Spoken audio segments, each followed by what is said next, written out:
Mendengar kata pedang, kita pasti langsung menyebut pedang besar seperti Excalibur milik Arthur atau katana dari Jepang sebagai pedang paling unggul, terkuat hingga tertajam. Tak mengherankan sebab gelombang film-film Hollywood atau film serial seri di TV sering kita tonton selalu menampilkan pedang-pedang tersebut. Namun menurut sebuah penelitian yang dipelopori oleh ahli-ahli barat dan rekan-rekan mereka dari sebuah universitas terkemuka di Eropa, terungkap bahwa katana atau pedang besar tersebut bukanlah yang paling kuat. Berdasarkan ilmu metalurgi yang diteliti secara mendalam, mereka menyimpulkan bahwa pedang paling kuat dengan ketajaman yang menjengangkan adalah pedang Damaskus. Selain pedang Zulfikar milik Ali bin Abi Thalib, pedang Damaskus adalah kesayangan Salahuddin Al-Ayyubi, dan ini merupakan salah satu warisan Islam yang paling penting. Di jalan utama Damaskus, ibu kota Suriah, berdiri sebuah patung seorang prajurit berkuda, menggambarkan kesan melaju cepat di atas kudanya bersama para prajuritnya dengan mata menatap ke garis depan. Wajahnya muram dan semangat heroik. Nama jenderal umat Islam ini adalah Salahuddin, penguasa dunia Islam abad pertengahan. Nama Salahuddin Al-Ayyubi memang tidak begitu setenar Genghis Khan, penguasa yang meletakkan batu pondasi kekaisaran Mongol. Tetapi Salahuddin masih dikenal sebagai tokoh sejarah yang dicintai di kalangan umat Islam. Dialah yang berjuang untuk tanah suci Yerusalem atas nama Islam selama perang salib, perang sengit selama 200 tahun antara Kristen Eropa dan dunia Islam pada abad 11 hingga 13 Masehi. Pada masa perang saliblah ketenaran pedang Damaskus menyebar dari Asia ke Eropa. Pedang Damaskus yang digunakan oleh pasukan Salahuddin berhasil menembus baju zirah tebal para pejuang perang salib dan memotong pedang mereka hanya dengan satu kali tebas. Selama berabad-abad, baja Damaskus menjadi simbol kekuasaan dan prestis. Pola unik pada bilah pedang tidak hanya bersikap dekoratif, tetapi juga berfungsi sebagai tampilan keterampilan dan sumber daya pandai besi dan pelindungnya. Di tangan para prajurit yang terampil, pedang ini adalah senjata yang menakutkan, yang dapat mengiris material yang lebih rendah dengan mudah. Reputasi baja Damaskus menyebar ke seluruh dunia kuno, lalu hingga mencapai Eropa. Tempat baja ini sangat dikagumi dan dicari kemudian. Teknik yang digunakan untuk memproduksi bilah pedang ini merupakan rahasia yang dijaga sangat ketat, menambah kesan misterius dan mistik dan daya tarik dari baja Damaskus. Material yang sangat dipuja ini karena kualitasnya yang luar biasa adalah kisah yang terjalin dalam jalinan sejarah metalurgi. Asal-usulnya berakar dalam di anak benua India kuno, tempat bentuk baja karbon tinggi yang paling awal, yang dikenal sebagai baja Woods, dikembangkan. Metode pembuatan baja perintis ini melibatkan pemanasan besi dengan material kaya karbon seperti daun dan kulit dalam wadah tertutup, menghasilkan baja dengan sifat-sifat unik. Baja Woods inilah yang diangkut melalui jalur perdagangan, yang kemudian menjadi dasar bagi baja Damaskus yang kita kenal hingga saat ini. Ketika material baja ajaib ini sampai di Timur Tengah, pandai besi terampil di wilayah Suriah dan Persia terkagum-kagum dengan kualitasnya. Mereka lalu mulai bereksperimen dengan baja material baru ini, menyempurnakan proses penempaan dan manipulasi baja untuk meningkatkan sifat-sifatnya. Teknik pelapisan dan pelipatan baja beberapa kali menghasilkan pola-pola khas yang kini identik dengan bilah-bilah Damaskus. Evolusi pembuatan baja ini bukan sekedar pencapaian teknologi, tetapi juga tonggak budaya yang menandakan lompatan dalam pemahaman dan penerapan praktik-praktik metalurgi di dunia kuno pandai besi. Namun, ada alasan lain mengapa pedang ini sangat luar biasa. Pedang ini tidak hanya kuat dan tajam, tetapi juga ringan dan ramping. Orang mungkin berpikir bahwa pedang yang ditampilkan dalam patung Salahuddin berukuran kecil. Hampir sulit dipercayai bahwa seorang pahlawan yang pernah menguasai dunia menggunakan pedang sekecil itu. Tetapi telah terbukti bahwa tidak semua yang lebih besar akan tampak lebih baik. Pasukan Salahuddin jauh lebih maju dalam pertempuran karena mobilitas mereka daripada para pasukan perang salib yang menggunakan pedang yang besar dan berat.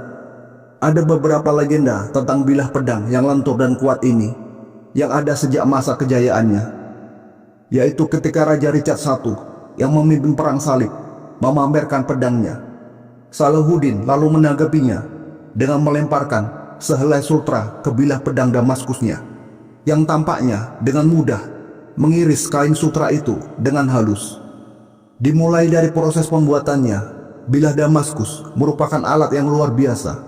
Meskipun bilahnya padat karena campuran karbon yang memungkinkannya mempertahankan tingkat kekokohan yang begitu merata, badannya memiliki pola yang khas karena perbedaan distribusi karbon yang memungkinkannya menyerap guncangan.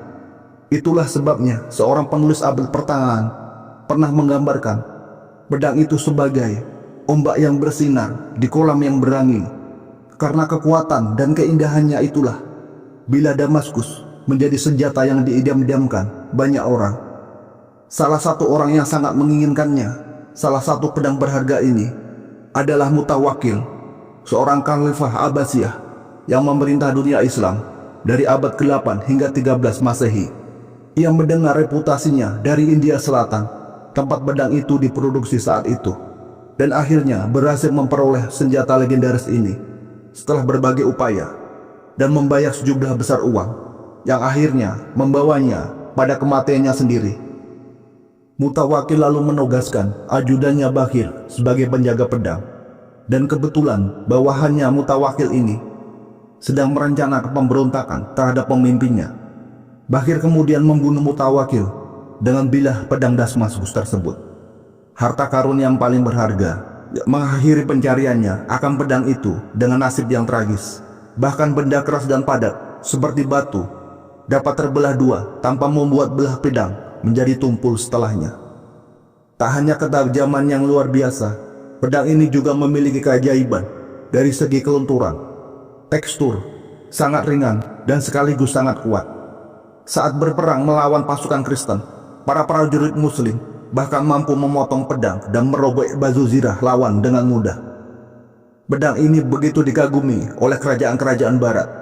Bangsa Eropa bahkan rela membayar dengan harga yang sangat mahal untuk mendapatkan pedang asli bagi penduduk Damaskus ini. Dahulu pedang ini memiliki karakter yang melengkung dan semakin runcing saat mencapai ujungnya. Selain itu, keistimewaan pedang Damaskus dapat dilihat dari pola air yang ada di seluruh bajanya. Pola tersebut terbentuk bukan hasil teknik tertentu, melainkan memang terjadi secara alami. Bahan utama pembuatan ini adalah baja wuj.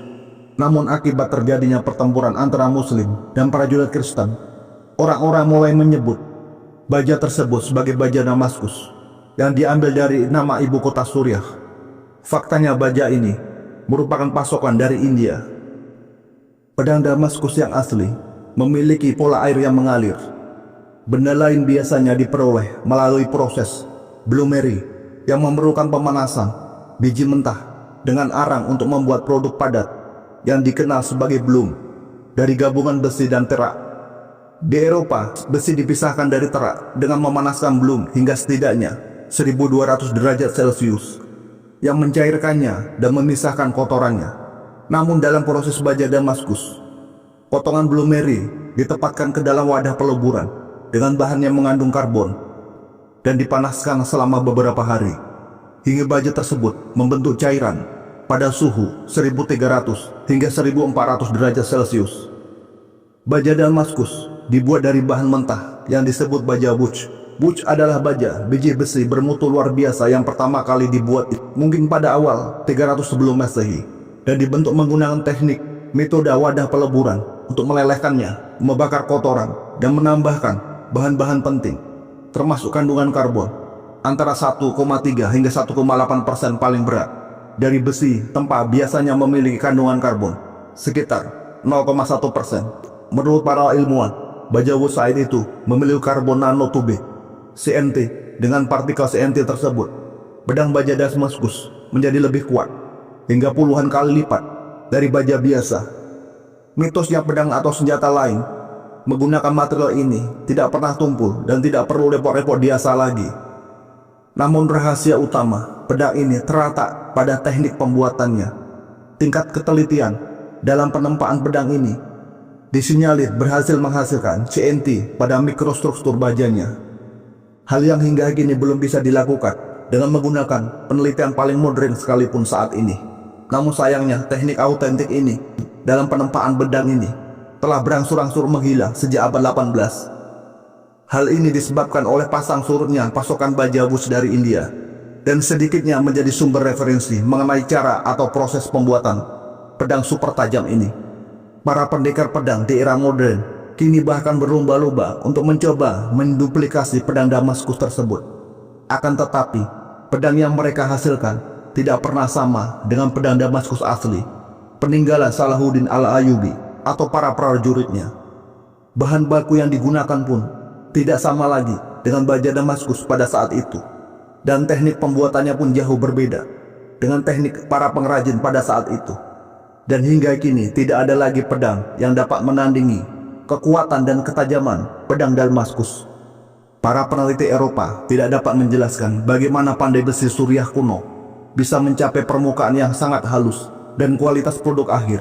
Mikroskopi elektron telah mengidentifikasi serangkaian penambahan yang diketahui secara sengaja pada baja wood seperti kulit Cassia auriculata yang juga digunakan dalam penyamaan kulit binatang, dan daun Calotropis gigantea sejenis daun milkweed. Spektropi wood juga telah mengidentifikasi sejumlah kecil vanadium, kromium, mangan, kobalt dan nikel, dan beberapa elemen langka seperti fosfor, sulfur, dan silikon yang jejaknya mungkin juga berasal dari tambang di India. Kemunduran metode tradisional dalam pembuatan baja Damaskus asli merupakan topik yang diselimuti misteri dan intrik.